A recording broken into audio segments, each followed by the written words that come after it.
G'day everyone, welcome back to the round 8 Supercoach preview. I reckon we just get straight into it. James Cicely, really good once again. Hasn't gone below 80 this year, which has been really good for those who started with him and certainly made good cash. James Short played through the midfield, which I really liked. Certainly racked it up, but with Dusty, Cochin all coming back and a few others, he will slot back right in that defence and could end up being a top 3-4 defender for us this year, which will be really good. Jake Bowie, less of a score this week. Still got that good score in his round 3 in his 3 rounds, so his break even still at the 60 mark. Hopefully goes big again and keeps making money for me. O'Driscoll, he'll be going this week. Just too high of a break even for my liking. He's made some really good money for me and it's really helped my team. Gibcus is in really good form at the minute. He's sort of playing a lot looser than what he was at the start of the year, getting a lot more intercepts and especially intercept marks. So good to see him. I thought he could have been a rising star last week with all the intercepts he took, but wasn't the case. And I had DeConing on field with a 77 as well, so that really worked out well for me. And Hewitt didn't play, obviously, and isn't playing once again. My advice on Hewitt will be hold. He's meant to be back next week, I believe. So that should please all owners.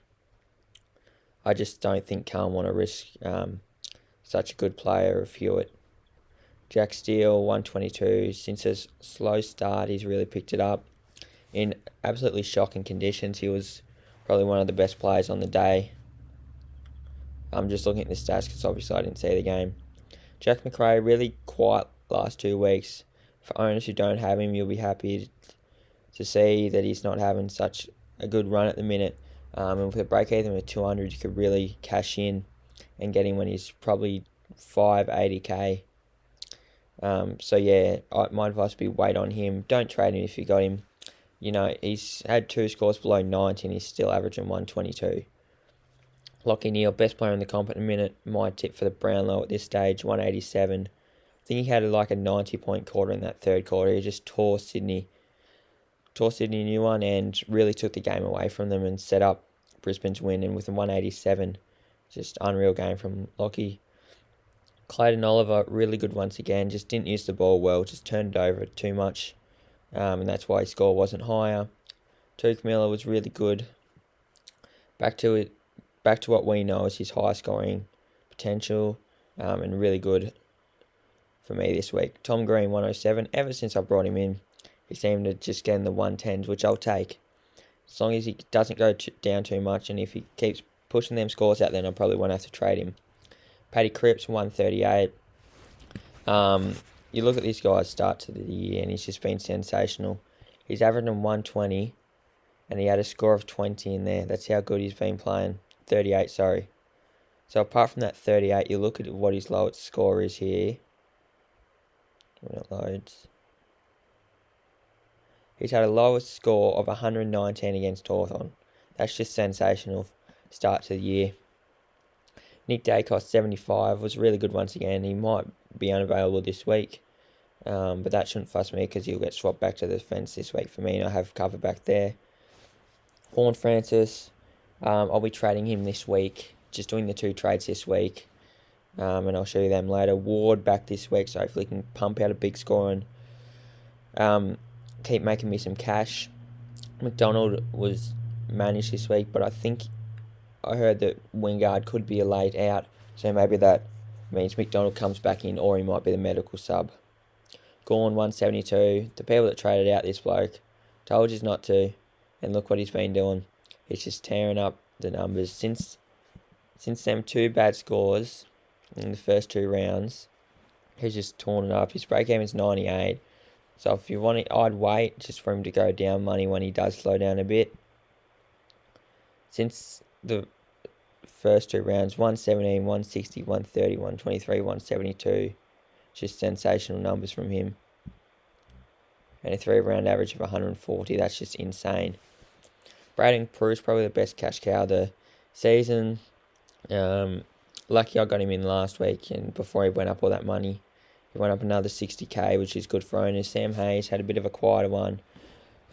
Still going to make money. I want to see what his break even still negative 36. So still got a lot of money to make. And with Lysette still not coming back for a few weeks, then there's certainly good money off him to make. Dunkley is really good, really pumping out the scores these last couple of weeks.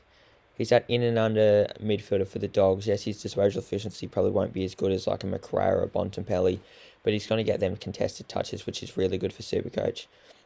Will Brodie fallen off a bit the last couple of weeks, but still pumping out really good scores and making good money. Zach Butters, if he can just keep pumping out 90s, 95s, then we'll be taking that.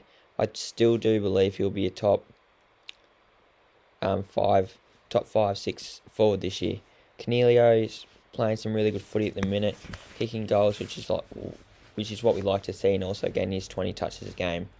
Nick Martin, my tip for the NAB Rising Star so far, an unreal start to the year, and you never know, he could be a keeper in that forward line at D6. And Roses wasn't the greatest this week, but Gold Coast weren't that great either. So, moving on to my trades, I'll be trading out Nathan O'Driscoll,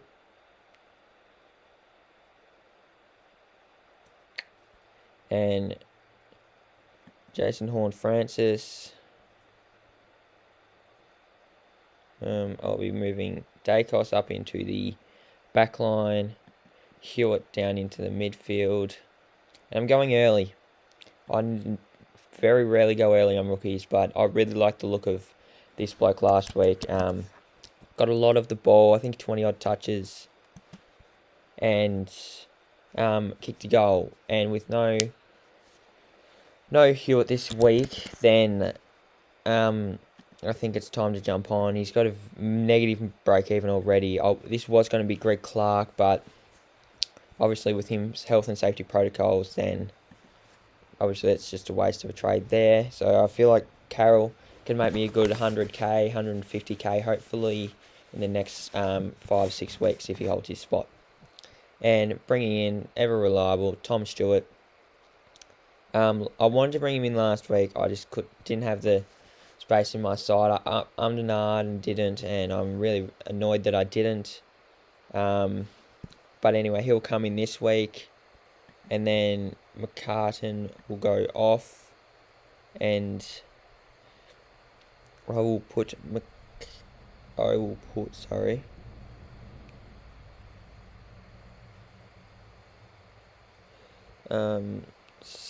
that's how I'll leave it, I think. Actually, no, I'll put DeConey down forward, and I might nearly field him over Roses. That'll be a last-minute decision, I'd say. Depending if Dixon's named, obviously. If he isn't, I can loop him, which will be good. But anyway, looking to the future, next week I'm going to be getting in Andy Brayshaw. Obviously, have a few slump weeks, and I was tempted to get him this week against North, but his high break-even's I just can't do it this week. I don't want to lose money. And then that'll leave me 20 trades left to upgrade. That'll be my midfield basically done. I need to upgrade these 3, and Bruce and Roses. So that's 5 upgrades with 20 trades left, which will be really handy. So I'm going to be going Neal into Crips this week. Hopefully that pays off. And hopefully I can keep climbing up the ranks. And yeah, thank you for listening. And good luck with all your teams this week. Comment down if you have any questions. And if you want any advice on trades or anything like that. Thank you.